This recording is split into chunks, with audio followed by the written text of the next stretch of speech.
Joining me now in this telecast is Salvatore Babones. He's an American sociologist. He's an associate professor at the University of Sydney, and he's back.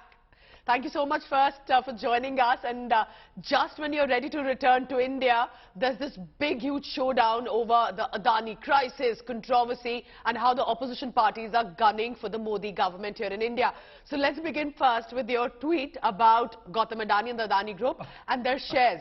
It's become viral. People are commenting for and against it, but I'm pretty sure if Govt Adani reads it, he's going to be quite happy, because you appear to have said there that it's not that big. Honestly, I don't think there's a big deal about it. Volatility is a fact of life. What did you mean? Why are you jumping in support of the Adani group? Well, I didn't know that tweeting was news. I was just explaining to people who are following that stocks go up and stocks go down. Look, I myself invest in a diversified fund in the NASDAQ index, and I have lost all of the gains I made in 2021 and 2022 have been wiped out.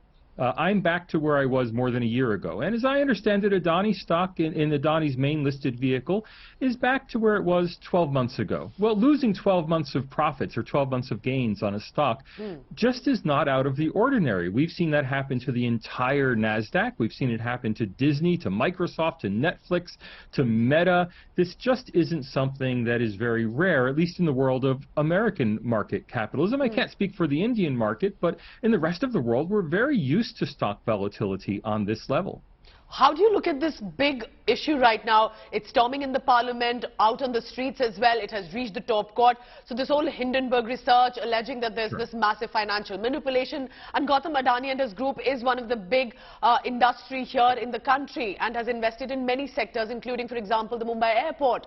So how are you looking at this controversy that has taken place in the country? First, I should be clear, I'm not a forensic accountant and I'm not an investment advisor. I'm a social scientist who simply provides international context to people of how things happen in other countries to help them judge what's happening in their own country. So Hindenburg Research, first of all, is not a research firm. It is a personal vehicle of an investor named Nathan Anderson. He's a very successful investor, and he called his company Hindenburg after the famous German airship that burned and crashed in 1937, killing 36 people. So his crash and burn is his motto at Hindenburg Research. It's just a hedge fund. Now, they felt that Adani stock was overvalued, and they made a bet against it, and then they went all out, full court press, with negative publicity about Adani to try to prick what they saw as a bubble in Adani stock. Now, was there a bubble? I can't tell you. I'm not an investment analyst. What I can tell you is that this sort of volatility is ordinary. Stocks have gone back. The Adani stock has gone back a year. That is, people have lost a year worth of gains, but there's nothing untoward in that. Now, is there any kind of inappropriate activity at Adani? I can't tell you. Talk to your own prosecutors, talk to your own court system, but there's nothing inappropriate here at the macro level. And that's including the controversy over Life Insurance Corporation, LIC, Life Insurance Corporation of India. We expect insurance companies not only to hold diversified portfolios, but specifically to invest in illiquid securities. So I've seen much made of the fact that LIC was invested in Adani vehicles that were not very liquid, did not have high market float. But that's the whole point of investing for the long term with something like an insurance company. Ordinary investors are forced to invest in publicly traded liquid stocks, but institutional investors like insurance companies very often invest in less liquid stocks through private equity offerings or through bespoke vehicles. Again, that's entirely appropriate. Long, patient money is how insurance companies invest, as opposed to individuals who are looking for a quick gain. Mr. Babones, last time you were here and you gave an interview to India Today, you turned into this viral sensation. You were charged with the Indian intellectuals then. Right now, it appears to be that you're going for Rahul Gandhi and his hair to begin with in the parliament. That's after the Bharat Jodo Yatra that we have seen that change in the image. But why did you take that snipe at Rahul Gandhi? And because he's the one also leading that charge in the parliament over the Adani group. Look, I find it charming, but a bit strange that my tweets are news. Yeah, it's you don't like the new look of Rahul Gandhi? But if I make fun of Rahul Gandhi, it's because he's easy to poke fun at. I mean, if he cut his hair and trimmed his beard, no one would make fun of him. If you show up to Parliament with wild hair and a wild beard, of course people are going to make fun of you. There's no surprise in that. Look, if people make fun of him, it's because he's making himself an easy target. You can't really make fun of Narendra Modi on these regards, and that's why we don't see people. We see lots of very vehement protest against Narendra Modi because he presents himself in a very serious way. If Rahul Gandhi presents himself in a more comical way, then we should expect a little bit of comedy. And also in one of your tweets that I was talking about, you're suggesting, does the parliament have an in-house barber? Could it go for it? But how do you look at the opposition that's gunning over the Hindenburg and the Adani issue in the parliament? Do you think that's fair? How do you see the fireworks in Indian parliament? Because I'm sure where you are right now, is it as controversial? Is it as much fireworks as India is, even in the parliament? No, look, these things aren't as controversial as politicians want to make them sound. It's a politician's job to make things controversial. It's the opposition's job to oppose. And I want to stress there's absolutely nothing wrong with that.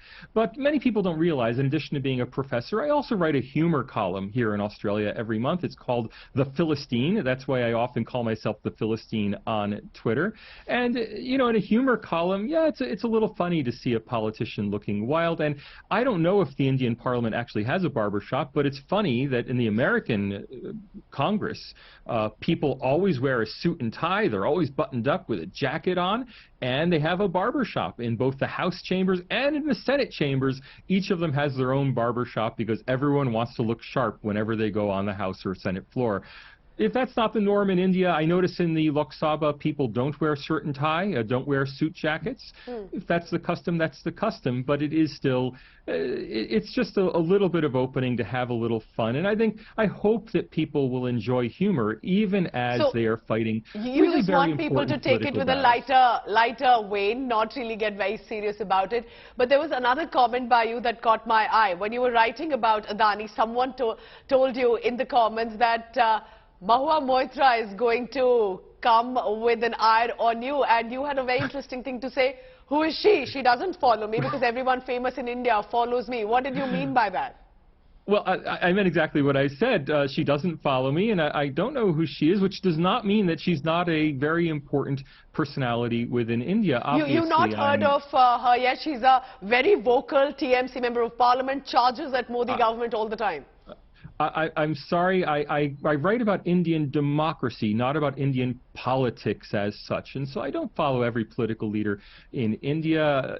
You know, but I think political leaders, it's fair game to joke about political leaders, especially on Twitter. I certainly wouldn't do that in a serious academic journal article, but in a tweet, yeah, it's a little bit of fun. And you must know that she's, even today, in one of the headlines of all our bulletins, because she used a word usually not heard by the parliamentarians, and it was charged with another member of parliament, an abusive word, and that's why I asked you that question. So interesting what you're saying. But let's look at how you've been speaking about India's democracy. Do you think these discussions that we have, the charges also thrown at each other, this is all again a symbolism of a thriving democracy, that even if the opposition is charging with questions and asking for an investigation, and there is a probe, the SEBI here as a market regulator has gone ahead with an investigation into the Adani group. So do you think that again reflects, while most people, you know, outside India are ready to demonize India, demonize democracy here, do you think this again reflects that we're not as bad as some people outside India make us look like? It's very important for any democracy to have a robust opposition. And what the opposition in India is doing, which is holding the government to account and demanding investigations into perceived possibilities of government wrongdoing, that's entirely what democracy needs. Having robust debate, even if it gets to the level of accusations flying back and forth, that's what democracy is all about. The opposition has to oppose. In India, we see a very robust opposition, and that robust opposition gives a lie to the idea that there's no opposition in India. The idea that there's one-party rule in India is simply laughable when you see the kinds of very aggressive questioning that the government has to face, both in Parliament and in the press.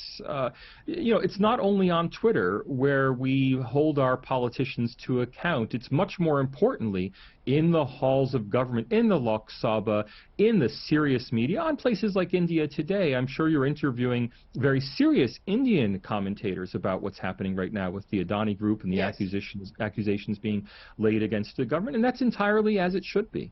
So you're going to be here in India in the next few hours. What is your plan? Because now when you're coming to India, you're not just coming as an American sociologist. Many people from India follow you. They have a lot to say about your daily tweeting habits as well. So what is your plan this time?